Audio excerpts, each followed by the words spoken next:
Assalamu alaikum wa rahmatullahi wa barakatuh. If you want to live a nice, happy and easy life, then learn to say no in your life. When someone asking or demanding something from you and you truly can't do it, you cannot fulfill his desire or his wishes, then simply say no, I can't do it. Instead of saying that okay, I will try, give me 2 days, 3 days, and you know that you can't do it. But the thing is that you don't want to deny, you don't want to say no. Why? Because the person will get vexed. So my dear respected brothers, in this way, in fact, you are putting yourself in difficult situation. Be straightforward.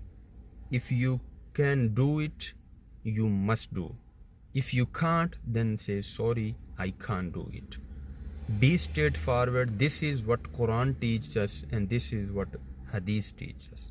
Assalamu alaikum wa rahmatullahi wa barakatuh.